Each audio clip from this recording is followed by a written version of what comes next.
Hindi na lang food choices ang mababasa sa menu ng mga restaurant sa Quezon City, kundi pati calorie count ng mga pagkain.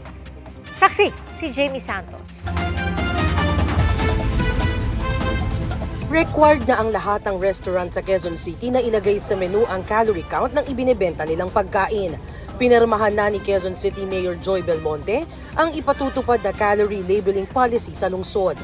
Layon daw ng ordinansang mas gawing healthy living at makaiwas sa non-communicable disease ang publiko. Binubuo na ang Implementing Rules and Regulations o IRR ng ordinansa at matapos itong maaprubahan. May 1-year grace period bago ito tuluyang ipatupad sa Quezon City. Nilinaw ng alkalde na hindi sakop ng policy ang mga maliliit na negosyante, ambulant vendors at mga karinderya sa lungsod. Ilang nakausap namin ang sang-ayon sa ordinansa. Nalalaman na nila yung mas nagiging more sensitive sila sa kinakain nila. Malalaman natin kung healthy ba yung kinakain natin. Pero para sa ilan, bago ipatupad ang paglalagay ng calorie count sa mga menu, mas mainam daw na i-educate muna ang tao ng tungkol dito. Mag-work lang po siya if mas informed po yung mga tao kung ano po yung calorie. Yung topic about sa calorie, mas maganda kasi na may background muna yung tao para maintindihan nila. Para sa GMA Integrated News, Jamie Santos ang inyong saksi. Papasok dapat sa trabaho ang babaeng yan sa Angeles City, Pampanga nang makasalubong at malampasan niya ang isang lalaki. Bumalik po ang lalaki at tinutukan na siya ng baril. Nagpambuno pa ang dalawa hanggang mapunta sa tabi ng kalsada. Doon na hinablot ng lalaki ang bag ng biktima at sumakay sa nakaabang na tricycle. Agad nakapagsumbong ang biktima sa pulisya at nabawi ang kanyang bag. Naaresto ang suspect at kanyang kasamahan. Ayon sa pulisya, ilang beses nang nakulong dahil sa pagnanakaw ang lalaking humablot ng bag ng biktima. Costume party sa exam? Agaw atensyon ang pakulo sa isang universidad sa Batangas. Litaw ang pagkamalikhain sa dalang headgear ng BS Agriculture students sa bayan ng Lobo. May mukhang chainsaw, may parang bahay kubo, may mga farm animals, at may gumamit ng dahon. Ayon sa kanilang guro, hindi niya aakalain todo effort sila sa headgear na pang-iwas pala sa pangungopya. Lahat ng mga estudyante may bonus points kay Sir.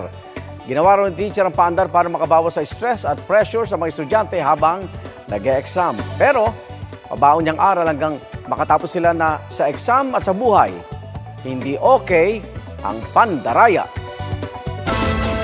Good news para sa mga senior citizen at person with disability. Tataas po ang maximum discount nyo sa ilang pangunahing bilihin.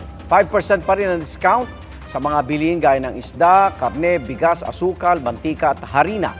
Pero kung ngayon hanggang 1,300 pesos lang ang gastos na pasok sa discount, sa Lunes ay hanggang 2,500 pesos na yan.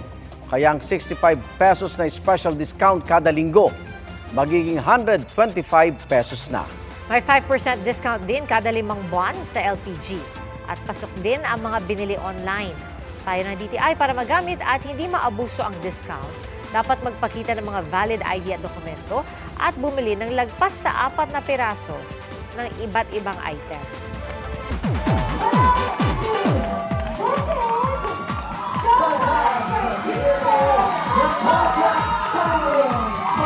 Sa April 6 na ang unang araw na mapapanood sa GMA longest-running kapamilya noontime show na It's Showtime. At hindi lang dito excited ang isa sa It's Showtime host na si Kim Chu.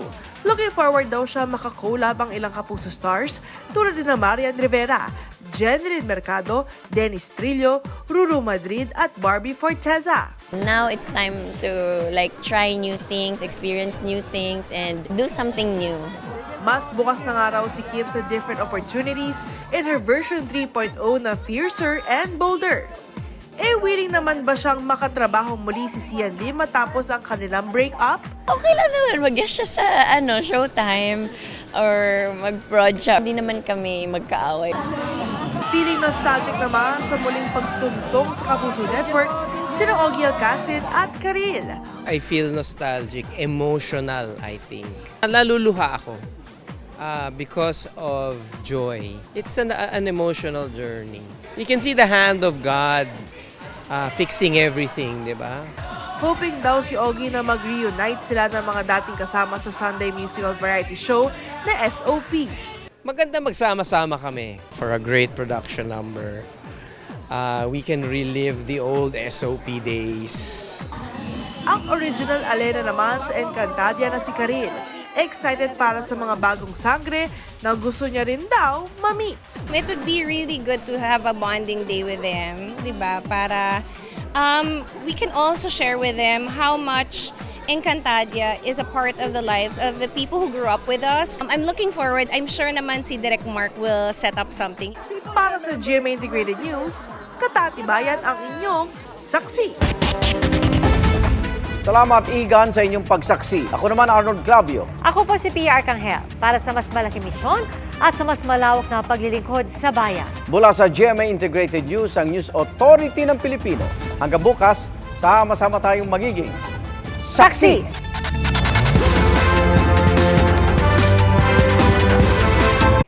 Mga kapuso, sama-sama tayong maging saksi. Mag-subscribe sa GMA Integrated News sa YouTube at para sa mga kapuso abroad, samahan niyo kami sa GMA Pinoy TV at sa www.gmanews.tv.